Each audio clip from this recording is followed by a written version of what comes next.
జై శ్రీమన్నారాయణ. ఈరోజు సంక్షిప్త రామాయణం 6వ భాగం చెప్పుకోబోతున్నాము. ఇందులోనే సీతా కళ్యాణ ఘట్టం అనేది ఈరోజు ప్రధానమైందనమాట. జై శ్రీమన్నారాయణ. శ్రీరాఘవం దశరథాత్మజమప్రమేయం సీతాపతిం రఘుకులాన్వయరత్నదీపం ఆజానుబాహుం అరవిందదళాయతాక్షం రామం నిశాచర వినాశకరం నమామి.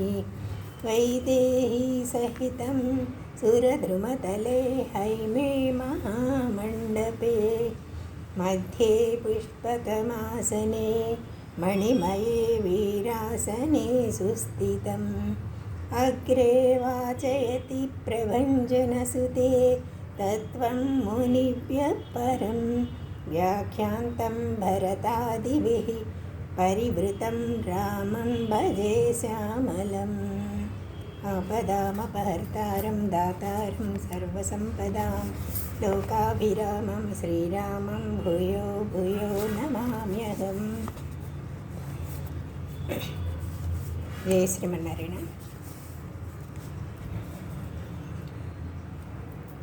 శ్రీరామాయణంలో మొదటి కాండకి బాలకాండ అని పేరు కదా. ఇది బాలకాండలోనే మనం సంక్షిప్త రామాయణం అంతా మొదటి సర్గలోనే చెప్పుకున్నాం.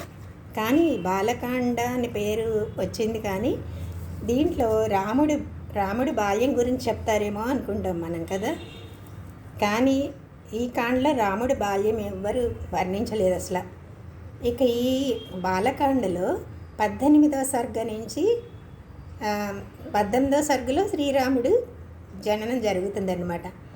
తర్వాత అదే సర్గలో వెంటనే దశరథుడు మంత్రులతో శ్రీరాముడు వివాహం చేద్దామా అని చర్చలు జరపడం, ఆ వెంటనే మళ్ళీ విశ్వామిత్రుడు రావడం, ఇవన్నీ కూడా వర్ణించారు సేమ్ సర్గలో. అయితే రాముడి బాల్యం ఎక్కడా వర్ణించలేదు. అందుకని శ్రీరామచంద్రుడి బాల్యాన్ని శ్రీరామచంద్రుడు బాలరాముడి చరిత్రని వర్ణించలేదు ఇందులో. అందుకే ఈ కాండకి ఆ పేరు రాలేదన్నమాట. విశ్వామిత్రుడి చరిత్రే ఈ 18వ సర్గ నుండి సీతారామ కళ్యాణం జరిగే వరకు కూడా వర్ణిస్తూ ఉంటారు. ఇక్కడ విశ్వామిత్రుడే ప్రధాన పాత్ర అన్నమాట. అందుకనే వాల్మీకి ఇక్కడ విశ్వామిత్రుడినే బాలుడు అని చెప్పాడు. అంటే ఎవరు బాలుడు అంటే బ్రహ్మజ్ఞానం కలిగిన తర్వాత బాలుడు అని చెప్తారనమాట. ఆ తర్వాత అతడు ముని అవుతాడు. అయితే విశ్వామిత్రుడు బ్రహ్మజ్ఞానం పొందిన తర్వాత రాముడి దగ్గరికి వచ్చి ఇక్కడ తన మహత్యాన్ని తన గొప్పదనాన్ని ఎప్పుడు చెప్పుకోలేదు ఆయన. రాముడే రక్షకుడు అనుకున్నాడు. ఇదే బాల్యం అన్నమాట. ఇలా ఉండడమే బాల్యం. విశ్వామిత్రుడు తనకున్న గొప్పదనాన్ని ఏమాత్రం ప్రదర్శించకుండా ఉన్నాడు కనుక అతడు బాలుడు. బాలుడు అంటే ఏంటి? తన రక్షణ తాను చేసుకోలేడు కదా. వేరే వాళ్ళు అతన్ని రక్షిస్తూ ఉంటారు, అంతే కదా పిల్లలంటే. అందుకే తన రక్షణ కోసం తాను ప్రయత్నించని వాడు బాలుడు అన్నమాట. విశ్వామిత్రుడు కూడా ఆ ప్రయత్నం చేయలేదు. రాముడి మీదే తన రక్షణ భారాన్ని వదిలిపెట్టాడు. అందుకే విశ్వామిత్రుడు బాలుడు అన్నారు. అయితే నిజంగా విశ్వామిత్రుడు చాలా అస్త్రాలు ఉన్నాయి ఆయన దగ్గర. 60,000 అస్త్రాలు ఉన్నాయి, సంపాదించాడు తనకి. ఆ అస్త్రాలన్నీ కూడా రాముడికి ఇచ్చేశాడు. మళ్ళీ తన విరోధుల మీద తానే ప్రయోగించవచ్చు. అసలు తన శత్రువుల మీద తన దగ్గర ఉన్న అస్త్రాలతో తానే విజయం సాధించవచ్చు. కానీ తన రక్షణ తాను చేసుకోవడానికి సిద్ధపడలేదు ఆయన. అస్త్రాలన్నీ రాముడికి ఇచ్చేసి అతన్నే రక్షకుడిగా పెట్టుకున్నాడు. అలాగే తాను రక్షింపబడేవాడు, కానీ రక్షకుడు శ్రీరాముడే అని నమ్మినవాడు అనమాట. అందుకనే విశ్వామిత్రుడు బాలుడు అన్నారు. ఇక్కడ తర్వాత గౌతముడు, అహల్యుడు వాళ్ళ చరిత్ర అయిపోయిన తర్వాత అందరూ కలిసి మిథిలా నగరానికి వస్తారనమాట. అక్కడ శతానందుడు తన కథను చెప్తున్నాడు. విశ్వామిత్రుడి కథనంతా చెప్తాడు. ఎవరికి? రామలక్ష్మణులకి జనకుడికి అందరూ కూర్చునే ఉన్నప్పుడు ఈ విశ్వామిత్రుడి కథనంతా చెప్తాడు శతానందుడు. అయితే విశ్వామిత్రుడు బాలకాండకి ముందే పాండిత్యం అంటే బ్రహ్మజ్ఞానం పొందాడు. కానీ ఈ కాండలో విశ్వామిత్రుడి చరిత్రే ఈ కాండలో వర్ణించారనమాట. కాబట్టే ఈ కాండకి బాలకాండ అని పేరు వచ్చింది. ఇప్పుడు బాలకాండ ఎవరి గురించి చెప్పినట్టు ప్రధానమైన విశ్వామిత్రుడి గురించే చెప్పారు. ఇలా ఈ జనకుడు వీళ్ళందరూ విన్న తర్వాత మర్నాడు తెల్లారంగానే వీళ్ళు జనక మహారాజు ఏం చేస్తాడంటే రామలక్ష్మణుని విశ్వామిత్రుడిని తన భవనానికి ఆహ్వానిస్తాడు. మిథిలకి చేరుకున్నారు కదా వీళ్ళు. మిథిలా చక్రవర్తి ఎవరు? జనక మహారాజే కదా. వారిని తీసుకొచ్చాడు. మీకు స్వాగతం, నేను మీకు ఏం చేయగలను చెప్పండి అని వినయంగా అడిగాడు అనమాట. అప్పుడు విశ్వామిత్రుడు అన్నాడు, మహారాజా, ఈ పిల్లలిద్దరు దశరథుడి పిల్లలు, క్షత్రియులు. మీ వద్ద శ్రేష్టమైన ఒక ధనస్సు ఉంది కదా, దాన్ని చూడాలని ఇక్కడికి వచ్చారు అని చెప్పాడు. అసలు అక్కడికి ఎందుకు తీసుకొచ్చాడు విశ్వామిత్రుడు అంటే, జనక మహారాజు ద్వాదశ యజ్ఞం అని ద్వాదశాహము అని ఒక యజ్ఞం చేస్తున్నాడు. ఆ యజ్ఞం చూద్దాం రండి అని చెప్పి రామలక్ష్మణుని తీసుకొచ్చాడు. అది ఎలాంటి యజ్ఞం అంటే 12 పగళ్ళు సాగుతుందట. అంటే విశ్వామిత్రుడు ఏమో ముందు చేసిందేమో షడ్రాత్రము అన్నారు, 6 రాత్రులు అన్నారు. ఇప్పుడు ఎప్పుడైనా సరే భగవత్ ప్రాప్తికి యాత్ర అంటారు. ఆ యాత్ర అంటే తర్వాత మన శరీరాన్ని వదిలిపెట్టిన తర్వాత ఆ యాత్ర 12 పగళ్ళు ఉంటుందట. అది అంటే ఏంటంటే అర్చిరాది మార్గాన్ని చెప్తారనమాట. ఎప్పుడైనా ప్రారంధ కర్మ అయిపోయిన తర్వాత ఈ 12 స్థానాల్లో జీవుడు పైనుంచి పరమపదాన్ని చేరి శ్రీలక్ష్మీనారాయణులను సేవించి వెనకకి రాకుండా తన ముక్తిని పొందుతాడనమాట. దాన్ని చెప్పడానికి 12 పగళ్ళు అని 12 పగళ్ళు జరిగాయని జనకుడి యజ్ఞం పూర్తి చేసుకున్నాడు. తర్వాత సీతారామ కళ్యాణం జరిగింది. ఆ తర్వాత విశ్వామిత్రుడు ఇంకా నిష్క్రమిస్తాడన్నమాట. ఈ యజ్ఞాన్ని చూడడానికే తీసుకువచ్చారు. తీసుకువచ్చిన తర్వాత ధనస్సును చూపమని అడిగాడనమాట. అంటే మహర్షి అప్పుడు విశ్వామిత్రుడు జనకుడు అంటాడు, మహర్షి ముందు చూసే ముందు ఈ ధనస్సును గురించి చెప్తాను వినండి అని చెప్పి, మా వంశంలో నిమి అనే చక్రవర్తి తర్వాత దేవరాతుడు అనే ఒక రాజు దగ్గర ఈ ధనస్సుని పరమశివుడు ఉంచాడు కొంతకాలం. పూర్వం ఎందుకు జరిగిందని ఎందుకు ఉంచాడు అంటే, పూర్వం దక్షయజ్ఞం జరిగింది కదా, అప్పుడు రుద్రుడు ఈ ధనస్సుని ఎక్కబెట్టి కోపంతో భాగాన్ని కోరి వచ్చిన దేవతలందరినీ కూడా భంగపరిచాడు, అంటే అవమానపరిచాడు. రుద్రునికి ఈ యజ్ఞంలో భాగాన్ని కల్పించలేదని కోపం వచ్చిన రుద్రుడు ఏం చేశాడు, దేవతలని ఈ ధనస్సుతో హింసించాడు. అప్పుడు దేవతలందరూ ఏం చేశారు, రుద్రుడిని స్తోత్రం చేసుకున్నారంట. అప్పుడు రుద్రుడు బాధించకుండా ఇంకా ఆ ధనస్సుని మా పూర్వుడైన దేవరాతుడి దగ్గర భద్రపరిచి ఉంచారనమాట. భద్రపరిచి అంటే మీ దగ్గర ఉంచండి అని ఉంచారనమాట. ఆ తర్వాత కాలంలో నేను యజ్ఞం చేయడానికి భూమిని దున్నుతూ ఉంటే ఆ క్షేత్రం నుండి ఒక కన్య వచ్చింది, నాగల చాలు నుండి వచ్చింది కనుక సీత అని పేరు పెట్టాను. ఆమె నా బిడ్డగా పెరుగుతోంది. ఆమె భూమి నుండి వచ్చింది, ఆమె గర్భవాసాన్ని తెలియదు, అంత పవిత్రరాలు అని చెప్పి ఆమెకి యోగ్యుడైన భర్తను సమకూర్చాలనే ఈ ధనస్సుని ఎవరు ఎక్కుబెడతారో వాళ్ళకి ఆమెకి ఇస్తాను అని నిర్ణయించాను నేను. అందుకని కానీ చాలామంది రాజులు వచ్చారు, ప్రయత్నించారు, కానీ ఎవరు కూడా ఆమెని పొందలేకపోయారు. వారు ఆ ధనస్సుని ఎక్కుపెట్టలేకపోయారు అనమాట. వారికి సీతను కూడా నేను ఇవ్వలేదు. ఆ రాజులకి నా మీద చాలా కోపం వచ్చింది. వచ్చి వాళ్ళందరూ కూడా మా మిథిలాపట్నాన్ని అరికట్టారంటే మిథిలాపట్నాన్ని 1 సంవత్సరం దాకా లోపలికి ఎవరిని లోపల వారు బయటకు వెళ్ళకూడదు, బయట వాళ్ళు లోపలికి రాకుండా దిగ్బంధం చేశారనమాట. ఆ రాజులకి అందరికీ మిగతా రాజులకి కోపం వచ్చి 1 సంవత్సరం కాలం గడిచేసరికి ఏమైంది, మరి బయట వాళ్ళు ఇక్కడికి రాకుండా ఇక్కడ వాళ్ళు బయటకు పోతే ఆహార పదార్థాలు పట్టణాల్లో కూడా లేకుండా పోయినాయి. అంటే తినడానికి కూడా లేకుండా అయిందన్నమాట. ఆ తర్వాత ప్రజలు జీవించడం మరి ఎలా జీవిస్తారు? అందుకని నేను తపస్సు చేసి దేవతలను సంతోషపరిస్తే దేవతలేమో చతురంగ సైన్యాన్ని నాకు ఇచ్చారు. నేను ఆ సైన్యంతో రాజులందరినీ ఎదిరించి ఓడించాను. ఇప్పుడు ఆ ధనస్సు తప్పకుండా రామలక్ష్మణుడికి చూపిస్తాను. అయితే ఒక రాముడు ఈ ధనస్సుని కనుక ఎక్కుబెడితే అయోనిజైన నా పుత్రిక సీతమ్మని అతనికి ఇస్తాను అని దాని గురించి చెప్పాడనమాట. జనకుడు మాటలన్నీ విన్న తర్వాత విశ్వామిత్రుడు ఏం చేశాడు? రాముడికి ధనస్సు చూపించు అని చెప్పాడు. అప్పుడు రాజు ఏం చేశాడు? తన మంత్రులను పిలిచి ఎప్పుడు కూడా దాన్ని పూజ చేస్తూ ఉండేవాళ్ళంట ఆ ధనస్సుని.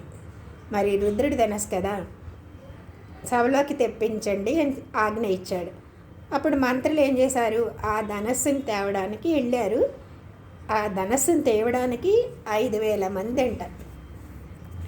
అంత పెద్దదన్నమాట. 5,000 మంది 8 చక్రాలు ఉన్న పెట్టిలో ఉంచిన ఆ ధనస్సుని తీసుకొచ్చారు. 5,000 మంది కలిపి ఆ ఇనపము అని పెట్టిన వారు అతి కష్టంతో మోసి తెచ్చారంట, ముందు పెట్టారు.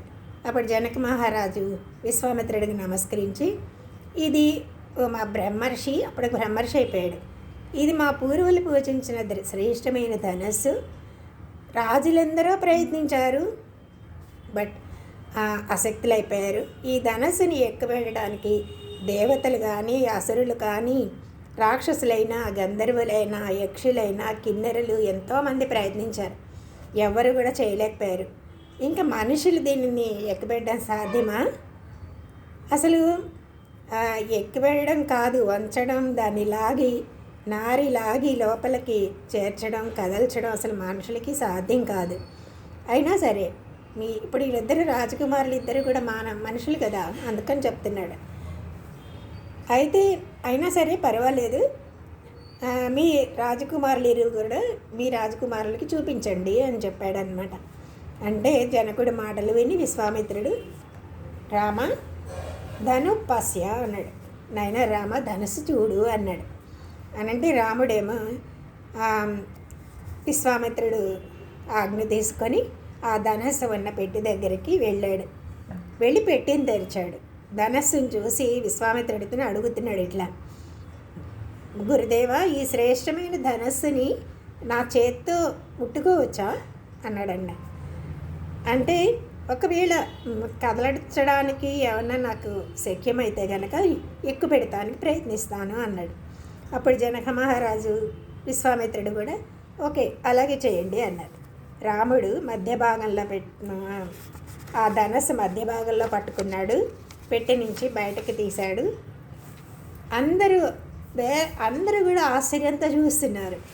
దానిని నిలిపాడు, నారిని కట్టాడు. నా ధనస్సు పొడవుగా ఒక ఇనుప బద్దలాగా ఉంటుంది కదా, దానికి ఒక చివరి ఇనుప తీగ ఉంటుంది, తర్వాత అల్లెతాడులాగా ఒకటి ఉండేది, పొడవుగా ఉంటుందన్నమాట. దాన్ని ధనస్సుని నిలబెట్టి ఒక కొన నేలపై ఉంచాడు. రెండో కొన చేత్తో పట్టుకొని వంచి ఆ తాడును చివరికి చేర్చి ముడేయాలన్నమాట. అల్లెతాడిని రెండో చివరికి తగిలించి కట్టడానికి ఎక్కుపెట్టడా అంటారు. రాముడు అలా కట్టంగానే ధనస్సు మధ్యలో విరిగిపోయింది. విరిగినప్పుడు ఎలాంటి సౌండ్ వచ్చిందంటే ఒక పెద్ద పిడుగు పడిందా అన్నంత పెద్ద సౌండ్ వచ్చిందంట. అలాగే విశ్వామిత్రుడు, జనక మహారాజు, రామలక్ష్మణులు తప్ప మిగిలిన అందరూ కూడా నేల మీద మూర్చపోయారంట ఆ శబ్దానికి. కొంతసేపటికి భయం తగ్గి మెల్లిగా లేచారనమాట అందరూ. అప్పుడు జనక మహారాజు విశ్వామిత్రుడితో అంటున్నాడు, ఓ మహాముని, నిజంగా దశరథుడి పుత్రుడు శ్రీరాముడు అత్యద్భుతంగా ఊహించడానికే శక్యం కాకుండా అంత పరాక్రమాన్ని ప్రదర్శించాడు, చూసాం. నేను ఇట్లా అనుకోలేదు. నా కుమార్తె అయిన సీత దశరథ పుత్రుడైన రాముని భర్తగా పొంది నా వంశానికి కీర్తిని తేగలదు అయితే అని చెప్పాడనమాట. ఇంతవరకు మా కులమును దేని అందును నాది అనే మమత లేదు అనే కీర్తి ఉంది మాకు. అంటే జనక చక్రవర్తి అంటేనే ఒక మహర్షి యోగి అన్నమాట, ఒక రాజర్షి అంటే రాజ్యం చేస్తూ ఉంటాడు, ఇటు ఋషిగానే ఉంటాడు అనమాట. అందుకని ఆయన మా మీది మీది అంటే మా కులంలో ఏంటంటే దేని మీద కూడా నాది అనే మమత ఉండేది కాదు అని, అలాంటి వంశంలో పెరిగిన మా పుత్రిక కేవలం మా వంశానికే కీర్తి తెచ్చింది అన్నాడు. జన్మ చేత కూడా ఎవరు అయోనిజ అంటే భూమి ద్వారా పుట్టింది కానీ గర్భవాసం చేయలేదన్నమాట. అందుకే ఇప్పుడు ఇంతటి బలశాలైన భర్తని పొంది భర్త సంబంధంతో కూడా కీర్తిని పొందుతుంది. లోకోత్తర సౌందర్యం ఉంది ఆమెకి. అందరినీ రమింపజేసే రాముడి ఇల్లాలిగా చేరుతుందన్నమాట అని ఇక్ష్వాకు వంశంలో దశరథుడి పుత్రుడైన ఉత్తమ వంశానికి చెందిన రాముణ్ణి పొందింది అనే కీర్తి కూడా ఆమెకు కలుగుతుంది. ఇంత ఆనందాన్ని కలిగించే గొప్పతనాలు కలిగిన మా సీత నిజంగా మా వంశానికి పేరు తెస్తుంది అన్నాడు. అందుకనే ఇప్పుడు తన వీర్యంతో భగవంతుడు శ్రీరాముడైన వాడు ఈమెని చేపడుతున్నాడు కదా. నా ప్రాణం కంటే ఎక్కువ సీత అంటే ఆ సీతని రాముడికి ఇస్తాను, మా మంత్రులను అంటే మీరు అంగీకరిస్తే రథాలతో అయోధ్యకి పంపి దశరథ మహారాజుకి ఈ కబురుని వృత్తాంతమంతా చెప్పమని చెప్తాను అన్నాడు. సీతని రాముడికి ఇస్తున్నాము అని కూడా చెప్తారు అన్నారు. అంటే రామలక్ష్మణులు మళ్ళీ దశరథుడికి వెళ్ళిపోయిన తర్వాత కబురేం లేదు కదా. అందుకే రామలక్ష్మణులు ఇద్దరు కూడా విశ్వామిత్రుని రక్షలలో సుఖంగా ఉన్నారని చెప్పమంటాను అన్నాడు. అందుకని ఆ వార్తతో ఇంకా దశరథుడి సంతోషంతో వేగంగా తీసుకుని వస్తారు మా మంత్రులు అని చెప్పాడు. ఇలా జనకుడు చెప్పంగానే సరే అన్నాడు విశ్వామిత్రుడు అనమాట. అయోధ్యకి పంపాడు జనకుడు. అయోధ్యకి వెళ్ళారు. 3 రోజులు ప్రయాణం చేశారంట వాళ్ళు. గుర్రాలన్నీ అలసిపోయినాయి. చివరికి అయోధ్య పట్టణానికి వచ్చారు. దూతలు రాజభవనంలోకి ప్రవేశించారు.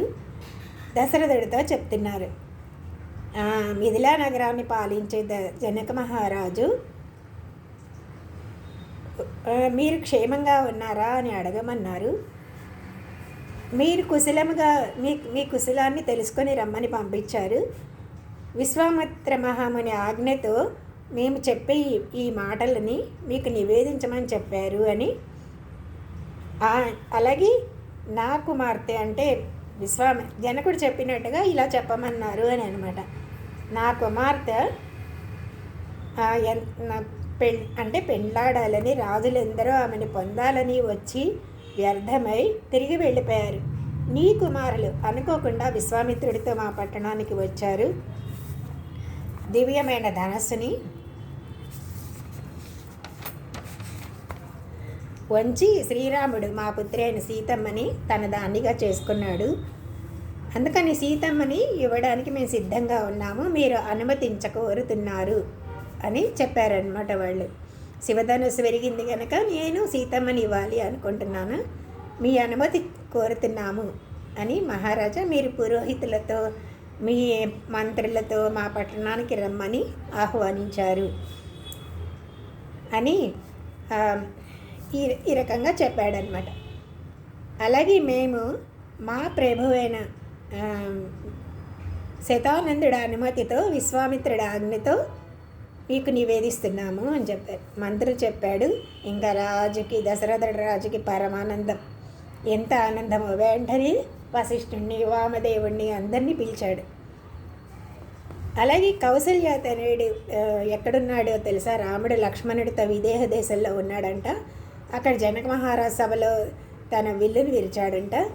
జనక మహారాజు ఏమో రాముడికి తన కుమార్తెని ఇవ్వాలని కోరుతున్నారు. జనకుని మాట మీకు అంగీకారం అయితే మనం తొందరగా ఆ పట్టణానికి వెళ్దామని వాళ్ళ అనుమతి తీసుకుంటున్నాడు. మంత్రులు వీళ్ళందరూ అనమాట. వెళ్దాము, ఆలస్యం చేయకండి అనగానే వశిష్ఠ మహర్షి మంత్రులు అందరూ కూడా సరే అని ఒప్పుకున్నారనమాట. రాజు వెంటనే రేపే బయలుదేరుతామని చెప్పాడు. ఇక జనకుని మంత్రులు ఆ రాత్రి అయోధ్యలో ఆతిథ్యం పొంది మరనాడు బయలుదేరుతున్నారు. అప్పుడు రాత్రి గడిచింది. తెల్లారంగానే అందరినీ పిలిచి బంధువులందరినీ దశరథ మహారాజు సుమంత్రుడిని కూడా పిలిచి ఇప్పుడే మన ధనాధ్యక్షులు అనేక రత్నాలతో అంటే బాగా ధనాన్ని తీసుకొని జనకపురికి వెళ్దాం పదండి అన్నాడు. ధనాధ్యక్షులు అంటే ట్రెజరర్ అనమాట. వాడిని పిలిచి మొత్తం చాలా ధనాన్ని తీసుకొని మనం జనకపురికి వెళ్దాము, ఇప్పుడే రథాలు పల్లకీలు అన్నీ కూడా సిద్ధం చేయించండి ప్రయాణానికి. అలాగే వశిష్ఠుడు, వామదేవుడు, జాబాలి, కాశ్యపుడు, మార్కండేయుడు అందరు బ్రాహ్మణులని ముందు పెట్టుకుని మనం వెళ్దామంటారనమాట. అని వెళ్ళేటట్టు ఏర్పాటు చేయండి అన్నారు. మాకు కూడా రథాన్ని సిద్ధం చేయండి, ఆలస్యం కూడదు, మన దూతలు తొందర పెడుతున్నారు అని అక్కడి నుంచి వచ్చారు కదా వాళ్ళు. ఇలా చెప్పగానే సుమంత్రుడు అందరికీ వాహనాలు సిద్ధం చేశాడు. ఋషులతో కలిపి రాజు బయలుదేరాడనమాట. వాళ్ళ వెంట చతురంగ బలం కూడా బయలుదేరింది. 4 రోజులు ప్రయాణం చేసి విదేహపురికి వచ్చారు. విదేహపురి అంటే మిథిలా నగరం. జనక మహారాజు వారి రాకని గమనించాడు, ఎదురొచ్చి వాళ్ళందరినీ మహారాజా మీకు స్వాగతం అని, మీ 2 కుమారులు కూడా మీ 2 కుమారుల యొక్క పరాక్రమాన్ని చూసి మీరు ఆనందించగలరు అని పురోహితులు, వశిష్ఠ మహర్షి అందరూ వచ్చారా అని వాళ్ళందరికీ కూడా స్వాగతం చెప్పాడనమాట. ఇక నేను ఎంత అదృష్టవంతుడినో, రఘువంశం వాళ్ళతో నాకు సంబంధం ఏర్పడుతోంది అని సంతోషపడ్డాడు. రేపు తెల్లారంగానే మా యజ్ఞం సమాప్తం అయిపోతుంది. అప్పుడు ఋషులందరి అనుమతితో సీతారాముల వివాహం జరిపిద్దాము అన్నాడు. ఇంకా యజ్ఞం చివరి రోజు అనమాట.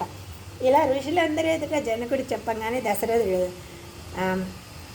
ఇలా ఆనందంతో అంటున్నాడు, ఈ కన్యని ఇచ్చే అధికారం మీకున్నది, కానీ మాలో ఏముంది, మీరు చెప్పినట్లే మేము చేస్తాం అంతే తప్పకుండా అన్నాడు. ఇంకా వాళ్ళందరూ రాత్రేమో 2 కుమారులను చూసుకున్నాడు దశరథ మహారాజు. అలాగే ఆ రోజు రాత్రి ఆయన ఇచ్చిన అంతఃపురంలో ఆతిథ్యంతో సుఖంగా ఉన్నారన్నమాట. తర్వాత మర్నాడు తెల్లారింది. అన్ని జనకుడేమో ప్రొద్దున్నే చేయాల్సిన పనులన్నీ చేసి, తన పురోహితుడు ఎవరు, శతానందుడు కదా, శతానందుడికి చెప్తున్నాడు, అదే మా తమ్ముడు ఉన్నాడు కదా, ఆయన కుశధ్వజుడు ఆయన పేరు, ఆయన ఎక్కడున్నాడు అంటే సాంకాస్యము అనే పట్టణంలో ఉన్నాడనమాట. ఇంకా ఆ పట్టణంలోనే, ఆ పట్టణం ఎలా అంత అందంగా ఉంటుందంటే పుష్పక విమానంలాగా ఉంటుందట. అతడు ఇప్పటి వరకు ఏం చేస్తున్నాడు, యజ్ఞాలకు కావాల్సిన సామాన్లన్నీ ఆయనే పంపిస్తున్నాడంట. ఇప్పుడు తన్ని కూడా వచ్చి ఈ వివాహ మహోత్సవ ఆనందంలో పాల్గొవాలి కదా మరి. అందుకని శతానందుడు అతి శీఘ్రంగా కుశధ్వజుడిని తీసుకురండి అని చెప్పి వీళ్ళని పంపించాడు అనమాట, దూతలని పంపించాడు. జనకుడు ఆజ్ఞతో కుశధ్వజుడు వచ్చాడు, నమస్కరించాడు, శతానందుడికి కూడా నమస్కరించారు. అలాగే ఇంకా వాళ్ళని కూడా, వాళ్ళు ఎక్కడున్నారు, గెస్ట్ హౌస్లో ఉన్నారు కదా వీళ్ళందరూ, వాళ్ళందరినీ తీసుకురమ్మని చెప్పి కబురు పంపించాడు అనమాట. వాళ్ళందరూ చూడాలనుకుంటున్నారు అని అక్కడికి. అలాగే వశిష్ఠునితో ఉపాధ్యాయులతో జనకుడు ఉండే ప్లేస్కి వాళ్ళందరూ వచ్చారు. ఫాస్ట్గా చెప్తున్నాను, అర్థమవుతుందా? హలో,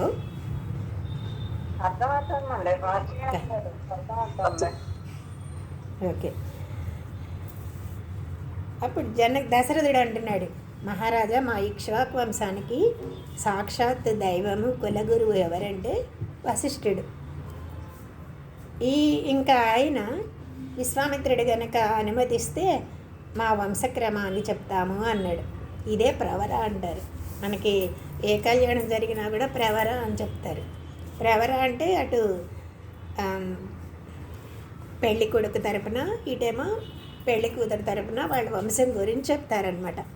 ఇంత మనం ఎక్కువ చెప్పుకోలేము ఇందులో అని, వంశక్రమాన్ని చెప్తాను అని ఫస్ట్ వీళ్ళ వంశం ఇక్ష్వాకు వంశాన్ని గురించి చెప్తున్నారు.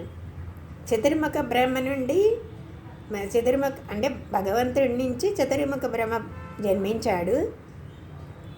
అతని నుంచి మరీచి వచ్చాడు. మరీచి కుమారుడేమో కాశ్యపుడు, కాశ్యపుని కుమారుడేమో వైవస్వత మనువు, ఈతని కుమారుడు ఇక్ష్వాకు అనమాట. ఫస్ట్ ఇక్ష్వాకు కుల తిలక అన్నట్టుగా ఆయన ఫస్ట్ వాడు అనమాట.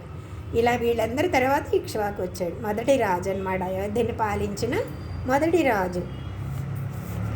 ఆ తర్వాత ఇక్ష్వాకు కుమారుడు కుక్షికి వికుక్షి అని, అనరణ్యుడని బాణుడని ఆయన కొడుకు అనరణ్యుడని, పృథు అని, త్రిశంకువు అని, ఇలా త్రిశంకుడు కొడుకేమో దుందుమారుడని, అతని కుమారుడు మాంధాతని, ఇలా మెల్లమెల్లగా ఒక్కొక్కళ్ళ వాళ్ళ చరిత్ర అంతా, అంటే వాళ్ళ వంశం అంతా కూడా మా వాళ్ళు ఇంత వాళ్ళు అని చెప్పడానికి చెప్తాడనమాట.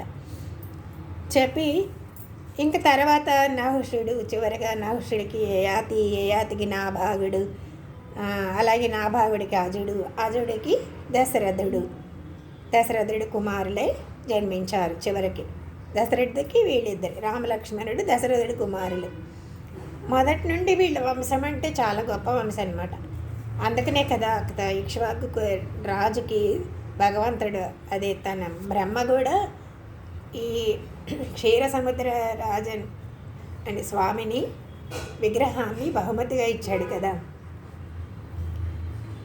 అందుకని ఈ వంశంలో జన్మించిన రామలక్ష్ములకు మీ కుమార్తెలు ఇవ్వాలని కోరుతున్నాను అని దశరథుడు అడిగాడనమాట. అయితే అప్పుడు నేను కూడా తప్పకుండానండి అని చెప్పి, మీ వంశాన్ని అంతా తెలుసుకున్నాను నేను, మా వంశాన్ని కూడా చెప్తాను అని కన్యాదానం చేయడం. పూర్వకాలం నిమి అనే ఒక రాజు ఉండేవాడు.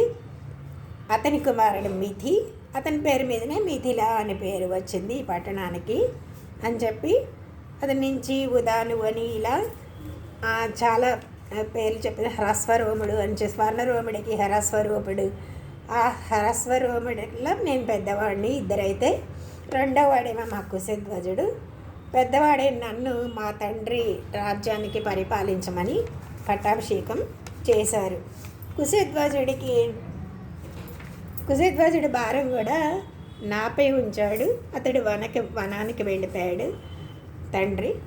తర్వాత మా తండ్రి వృద్ధుడయ్యి పరమపదించాడు. ఇలా నేను ధర్మం తప్పకుండా రాజ్యపాలన చేస్తూ నా సోదరుణ్ణి కూడా ప్రేమతో చూసుకుంటూ కాలం గడుపుతున్నాను అని. నేను పెద్దవాడిని, ఈ కుశధ్వజుడు నా తర్వాతి వాడు. నాకు 2 పుత్రికలు, వారిలో సీతని రాముడికి, ఊర్మిళని లక్ష్మణుడికి ఇస్తాను. మీరు సమ్మతించి రామలక్ష్మణులకి గోదాన వ్రతం చేయండి అన్నారు. గోదాన వ్రతం అంటేనే స్నాతకం అన్నమాట. అంటే స్నాతకంలో ఏం చేస్తాడు ముందు అంటే, వరుడికి పాణిగ్రహణానికి సిద్ధపడాలి.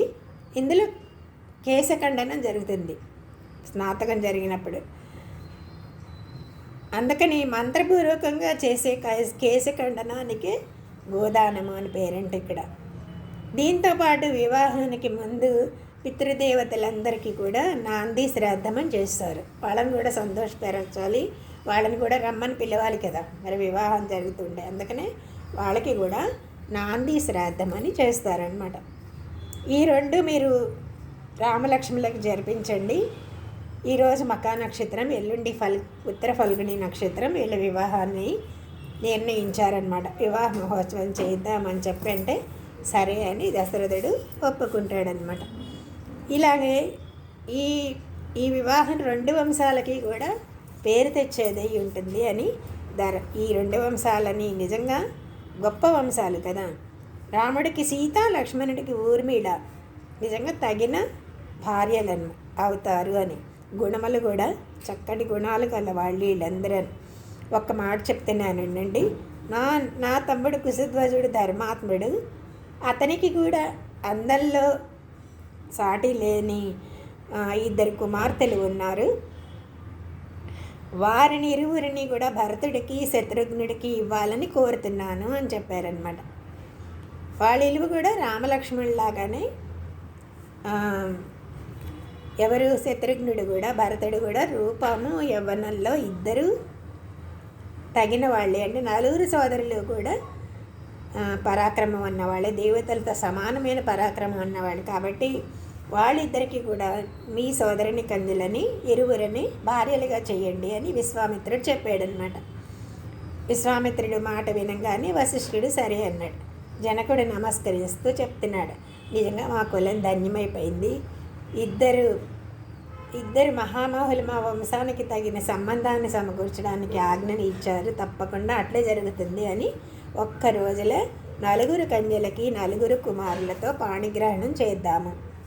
ఉత్తర ఫల్గుని నక్షత్రం వివాహానికి ప్రశస్తమైందని పెద్దలు అంటారు, అందుకని అని పలికాడు. తర్వాత ఆ మండలి ఇద్దరు కూడా జనకుడు చెప్తున్నాడు, మీరిద్దరూ మా కన్యలకి చక్కటి ముహూర్తాన్ని నిర్ణయించారు. ఎవరున్నాడు అక్కడ? వశిష్ఠుడు ఉన్నాడు, విశ్వామిత్రుడు ఉన్నాడు కదా, వాళ్ళిద్దరికి చెప్తున్నారు. ఇక నుంచి మా సింహాసనాలు మాయి కావు, మా రాజ్యాలు మాయి కావు. నేటి నుంచి అవన్నీ కూడా మీ అధీనాలే. మా రాజ్యాలను కూడా మీరే పరిపాలించండి, మీ ఆజ్ఞనే పరిపాలిస్తాయి. ఇక్కడ దశరథ మహారాజుకి వారి అయోధ్యల ఎలాగో మా విధులు కూడా అంతే, వారి ప్రభుత్వం ఇక్కడ కూడా సాగుతుంది. అంచేది మీకు నచ్చినట్లు జరిపించండి ఈ వివాహం కూడా అని చెప్పాడనమాట. అని చెప్తే అప్పుడు ప్రాతకాలంలో దశరథుడు గోదాన వ్రతాన్ని చేశారు, నాంది శ్రాద్ధాన్ని నెరవేర్చాడు. వేలాది గోవులని బ్రాహ్మణులకి దానంగా ఇస్తారు. ఒక్కొక్క కుమారునితో అంటే 4 కదా, బంగారు కొమ్ములతో ఉండిన గోవులని దూడలతో కంచు పాత్రలతో 4 లక్షలు దానం చేశారండి. గోదాన సమయంలో బ్రాహ్మణులకి ధనం కూడా ఇవ్వాలి కదా, ధనం కూడా ఇచ్చారు. గోదానం చేసిన తర్వాత 4 రాజు వివాహానికి సిద్ధపడ్డారు. అప్పుడే భరతుడి మేనమామ యథాచిత్ అని మిథులకు వచ్చాడనమాట. అతడెవరు అంటే కేకేయి రాజు కుమారుడు, అంటే కైకేయి సోదరుడు అనమాట. భరతుడి మేనమామ వచ్చి దశరథుడిని చూసి కుశల ప్రశ్నలు అడిగాడు. మా తండ్రి అయిన కేకేయి రాజు మిమ్మల్ని కుశలం అడగమన్నాడు, అడిగినట్టు చెప్పండి అంటాం కదా, అలాగా. మా మేనల్లుడు భరతుడిని చూడాలని అయోధ్యానికి వచ్చాను, కానీ వివాహం కోసం మీరు మిథులకు వచ్చారని తెలిసి ఇక్కడికి తొందరగా పరిగెత్తుకుంటూ వచ్చాను అని చెప్పాడనమాట. ఎవరు వినబడుతుందా నా మాట? ఎవరు వచ్చారు ఇంతకి? మహారాజ్ కొడుకు ఇదాజిత్. తొందరగా మీరు దశరథ మహారాజు అతిథిగా వచ్చాడు కదా బావమరిది.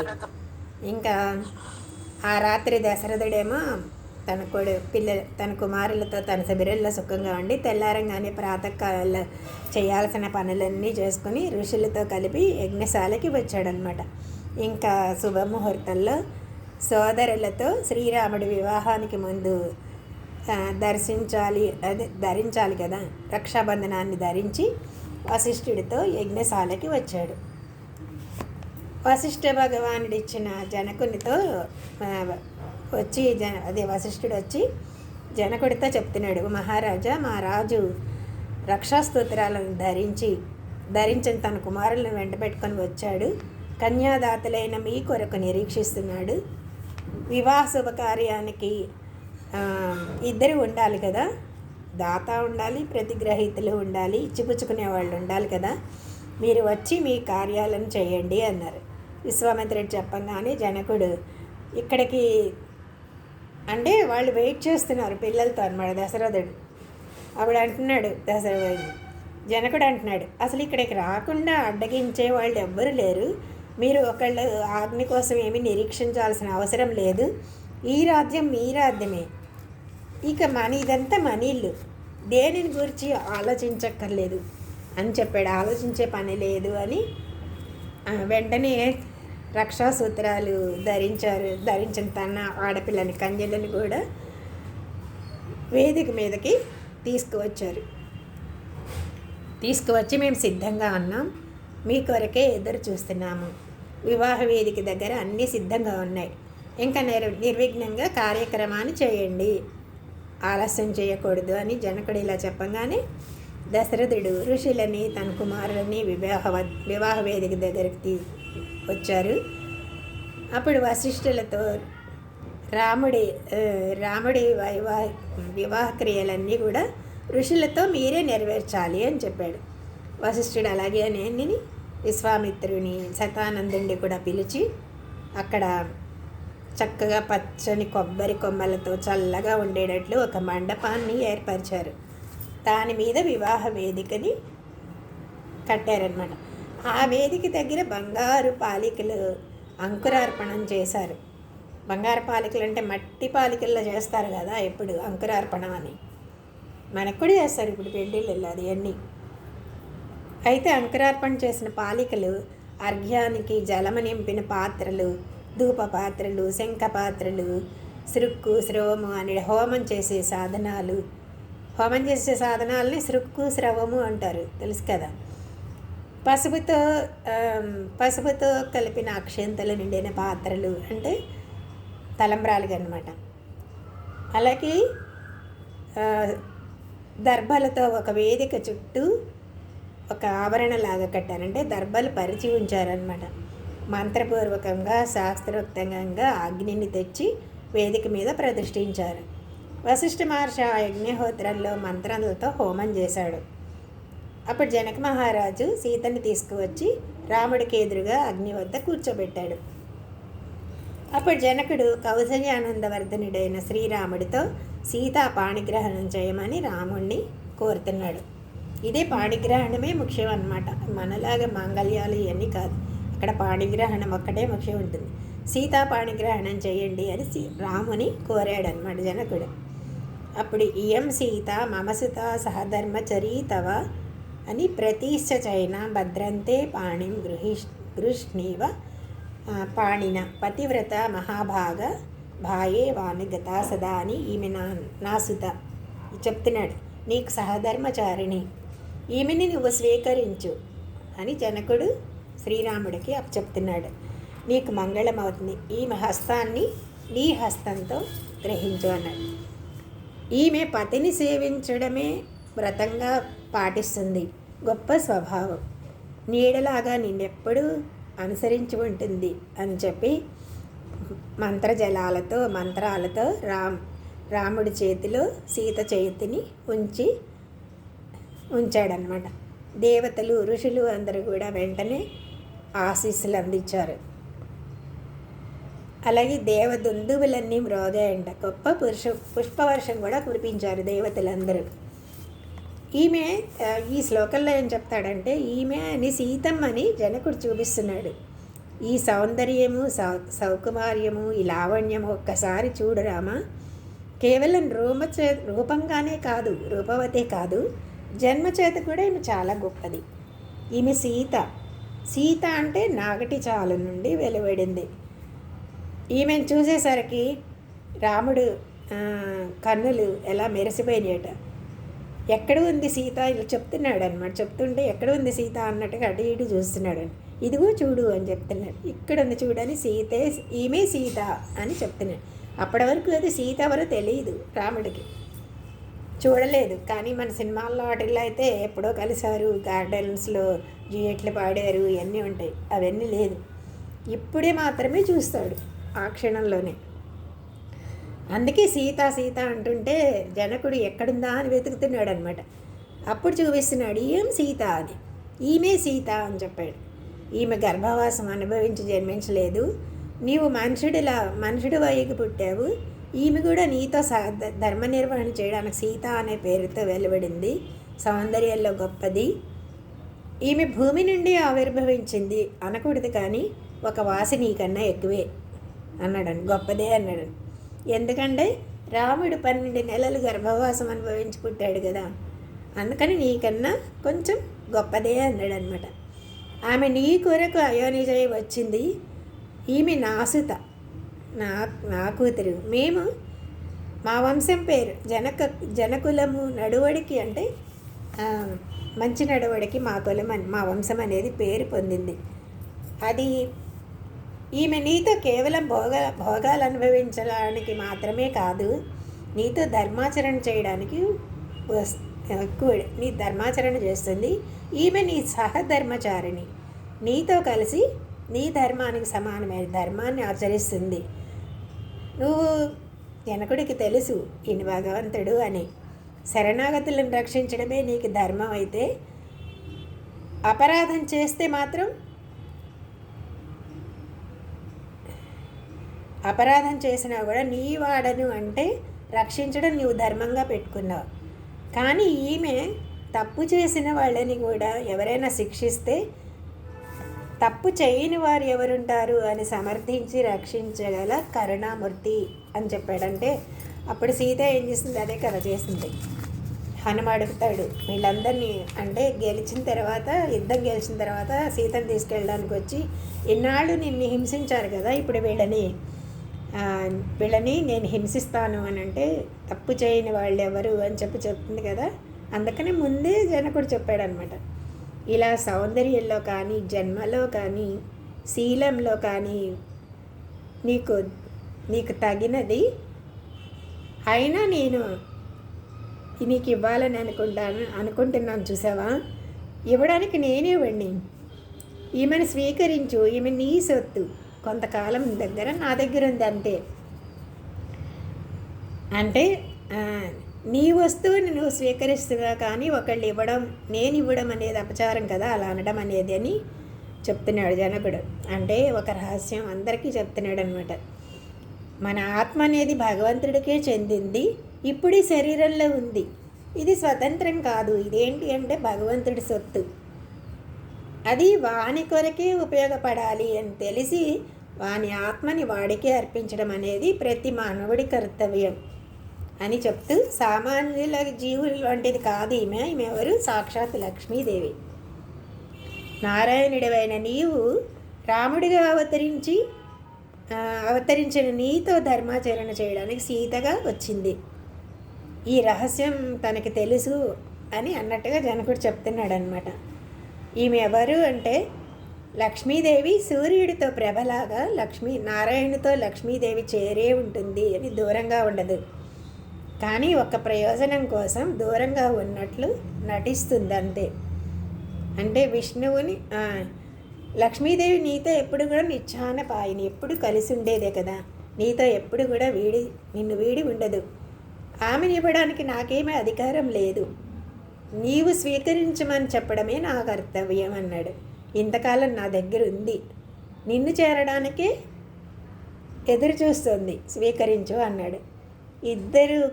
ఇద్దరు ఉన్న ఆ సన్నివేశం చూడంగానే దిష్టి తగులుతుందేమో అని భయపడి భద్రంతే నీకు మంగళమగు కాక అని జనకుడు కోరుతున్నాడు అనమాట. ఆమెని నీ చేతితో పట్టుకో, అరిచేతినంతను అరిచేతితో కలిసి పట్టుకోవడమే శాస్త్రోక్తంగా శుభకరం అనమాట. వేలిని పట్టుకోవడం కాదు, అరిచేతిని కలిపి పట్టుకోవాలట. పాణిగ్రహణమే వివాహానికి మంత్రపూరితమైన సంస్కారం అన్నమాట. ఫస్ట్ సంస్కారం ఏంటి అంటే పాణిగ్రహణమే. ఈమె పతివ్రత అయింది, నిన్ను వీడక నీడలాగా ఉంటుంది అని చెప్పి సీతమ్మని సమర్పించి, మళ్ళీ జనకుడు లక్ష్మణుని పిలిచి, లక్ష్మణారా మా ఊర్మిళ పాణిని గ్రహించు అన్నాడు. పాణి అంటే చెయ్యి కదా అని ఊర్మిళని సమర్పించాడు. తర్వాత భరతుని పిలిచాడు. మాండవిని పాణిగ్రహణం చేయాలని కోరాడు. మళ్ళీ జనక మహారాజు శత్రుఘ్ని పిలిచి శృతకీర్తి పాణిని గ్రహించమని కోరాడు. సీతను ఊర్మిళను జనకుడు ఉదక ప్రధానంతో అంటే జలాన్ని, మంత్రపూరితమైన జలంతో అర్పించాడనమాట. మాండవి శృతకీర్తులని కుశధ్వజుడు భరత శత్రుఘ్నుల హస్తముల్లో మంత్రోదకంతో ఉంచి సమర్పించాడు. జనకుడు వారి నలుగురితో, మీరు నలుగురు సౌమ్యులు, మంచి నడువడి కలవాళ్ళు, మా కన్యలను భార్యలుగా స్వీకరించి ఆనందంగా ఉండండి అని చెప్పాడు.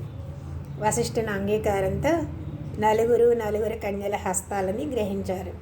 4 జంటలకి ఒకే వేదికలో అగ్ని ప్రతిష్ఠ చేసి హోమం చేశారు.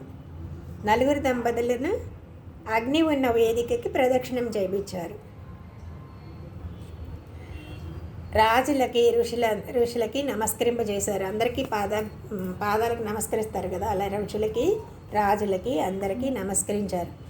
ఈ విధంగా వివాహ శుభకార్యమంతా కూడా శాస్త్రోక్త ప్రకారంగా చేశారనమాట. అప్పుడే ఆకాశం నుంచి వృష్టి కురిసిందనమాట. అలాగే ఆకాశంలోనే దివ్య దుందుబులు మ్రోగాయి అన్నాడు. అప్సరసులందరూ నాట్యం చేశారంట, గంధర్వులందరూ గానం చేశారంట. ఈ విధంగా సాగుతూ ఉంటే నలుగురు భార్యలతో వేరే వేరే వేదికల్లో అగ్నిహోత్రాన్ని ప్రతిష్ఠించి పాణిగ్రహణం తర్వాత కొన్ని హోమాలు చేస్తారు కదా, ఆ హోమాలని చేస్తున్నారు. వశిష్ఠుడు అగ్నిని ప్రతిష్ఠించాడు. వివాహమైన తర్వాత నలుగురు భార్యలతో కలిసి హోమాలు చేసుకున్నారు.